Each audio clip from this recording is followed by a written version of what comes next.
Hello student, today I am starting chapter 5 of NCERT, Continuity and Differentiability. So today's topic is continuity. This continuity topic is the extended form of limit chapter which we have done in class 11. Whenever it is asked to find the limit of any function, whenever we find the limit of any function, so first of all we see the existence of the function. If function exists, then we find the limit of the function. What is the minimum existence of function? That we find the left hand limit and right hand limit of that function at the given point. If it is equal, then we say function exists. So today in this topic in continuity, so how we can prove this continuity here? So I am taking this example. So we start a section with informal example to get a feel of continuity. Consider the function fx is 1 when x is less equal 0. It is 2 when x is greater than 0. It means for all values of x which is less equal 0, it is 1. If x is greater than 0, it is 2. So here it is a graph of this function, because when we plot a graph of this function, so we can get this type of graph. Because x less equal 0, it means whenever x is equal to 0, when x is equal to 0, the value of function is 1. So value of function is 1 here. When x is less than 0, it means this all negative values of x, value of function is 1 here. So we have this straight line. So whether value of x is -1, -2, -3, the value of function is always 1 here. So it is parallel to x-axis, right? X is greater than 0. When x is greater than 0, maybe 0.1, 0.2, 0.3. So value of function is 2 here. The value of function is 2 for all positive values of x. But here this 2 is not the value of function when x is 0 here. So that's why we have made an open interval here.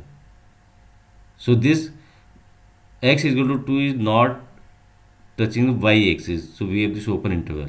When x is less equal 0, because x is 0, the value of function is 1 here. So here we have made this closed circle. Clear? So again, in terms of statement, how we can say this graph, how we can explain this graph. This function is of course defined at every point of the real line, because x less than 0 we are all negative values of x, x greater than 0 we have all positive values of x, as well as x is 0. So graph of this function is given in the figure. One can deduce from the graph that the value of function at nearby points on x-axis remain close to each other except at x is 0, because when you take all values of x which is less than 0, so it is y is 1, value of function is 1 here. When I say y is 1, it means it is value of function also. So at the point near to the left of 0, this is left side of 0, like point minus 0.1, minus 0.01, minus 0.001, the value of function is 1 here. So for all values of x less than 0, value of function is 1 here. At the point near and to the right of 0, near and right of the 0, this side, like 0.1, 0.01, 0.01, the value of function is 2. So here value of function is 2. Using the language of left and right hand limits, we may say that the left hand limit of f at 0 is 1, because left hand limit of this function at 0 is 1. Similarly, for right hand limit, value of function is 2. So left hand limit, value of function is 1. For right hand limit, value of function is 2. So what do you mean by left hand limit, right hand limit? Because the point is 0 here. When we take the left value of this 0, so this is called left hand limit. When we take the right side of 0, so this is called right hand limit. But in both the condition, answer is different here. Left hand limit answer is 1, right hand limit answer is 2. So in particular, the left hand and right hand limit do not coincide here. So when these values do not coincide here, So what we observe here, we also observe that the value of function at 0 coincide with the left hand limit. Note that when we try to draw the graph, we cannot draw it in one stroke, that is without lifting pen from the plane of the paper we cannot draw the graph of this function. So in fact we need to lift the pen when we come to 0 from left. This is one instance of function being not continuous at x is 0, because when we plot the graph of that function, so for when x we take the left hand limit, the value of function is 1 when x is less than 0. When x is greater than 0, value of function is 2, so we have to lift the pen. So it means whenever this condition exists, so at a time we say function is not continuous at the given point. So what is given point here? Point is 0. So at this point function function is not continuous. So what is definition here? Suppose f is a real function on a subset of the real numbers, and let C be a point in the domain of f. Then f is continuous at C if limit x tends to C fx is equals to f of C. Because when function exists, so at a time we take this condition, limit x tends to C fx. So this condition contains left hand limit as well as right hand limit, because for left hand limit what we do, we take limit x tends to C minus for left hand limit. For right hand limit what we do, limit x tends to C plus.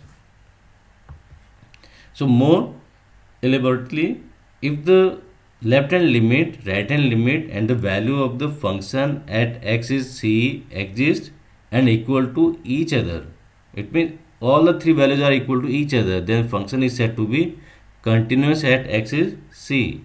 Recall that if left hand limit and right hand limit at x is C coincide, then we say that the common value is the limit of the function at C. Hence we may also rephrase the definition of continuity as follows,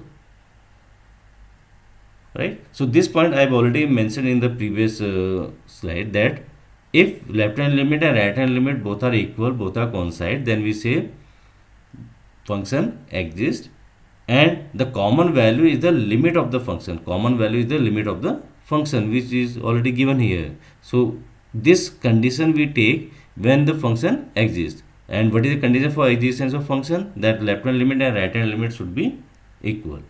So now the definition of continuity is coming here. A function is continuous at x is C if the function is defined at x is C, number 1, and if the value of function at x is C equals to limit of the function at x is C. If f is not continuous at x is C, we say f is discontinuous at point C, and C is called a point of discontinuity. So this, I think this definition clears all the point, that any function is continuous when the function exists at that point, number 1. And how we can say function exists at that point? That left hand limit and right hand limit should be equal, and if this value is equal to value of function at point C, this is the third step. We find left hand limit, second right hand limit. If both the values are equal, then we go for the third step. We find the value of function at point C. If all the three values are equal, so we say function is continuous. Is out of 3 any 2 values are not equal, so we say function is not continuous, it is discontinuous, and that point is known as point of discontinuity. Now algebra of continuous function.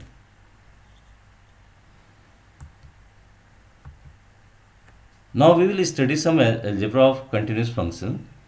Since continuity of a function at a point is entirely dictated by the limit of the function at that point, it's reasonable to accept results analogous to the case of limits.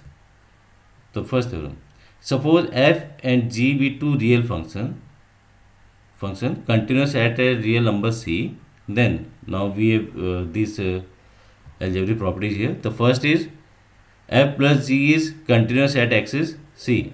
If f and g are any two continuous function at point C, so their sum f plus g is also continuous at axis C. Their difference f minus g is also continuous at axis C. Their product f into g is continuous at axis C. Their quotient f upon g is continuous at axis C, provided this g of c is not equal to 0. This denominator value, the value of this function at the denominator should not be 0. So here I am taking the proof of first, then similarly you can do the proof of second, third and fourth also. So we are investigating continuity of f plus g at x is c. Clearly it is defined at x is c. So how we can prove this condition? Limit x tends to c f plus g of x, because we want to find the sum of these two functions f plus g of x. So it can be written as limit x tends to c fx plus gx by definition of f plus g. Because f plus g of x, we take x inside the bracket, so it is written as fx plus gx. Then after this step, we make them separate here. Limit x tends to c fx plus limit x tends to c gx. We are making them separate here. So by theorem on limits, then we can write this value. Limit x tends to c fx is f of c. Limit x tends to c gx is g of c. Because f and g are continuous function, when they are continuous, so their value is also equal to f of c and g of c respectively. So now it can be written as f plus g of c by definition of f plus g.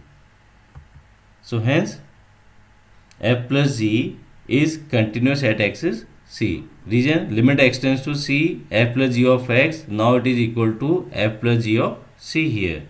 It means value of this function at point c is equal to f plus g of c. So function is continuous. So theorem 2, suppose f and g are real valued function such that f of g is defined at c.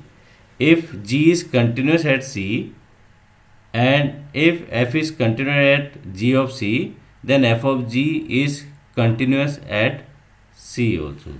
So this is called, if any two functions are continuous, so their composition f of g, their composition is also continuous. For example, if we say sine function is continuous, exponential function is continuous, when we make their composition sine of e raised power x, sine of e raised power x, so this is called composite function.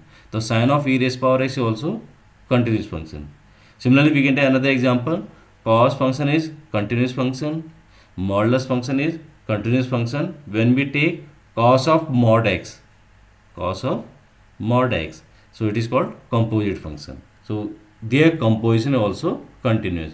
So whenever any two functions are continuous, so their addition, their subtraction, their product, their quotient are also continuous, as well as their composition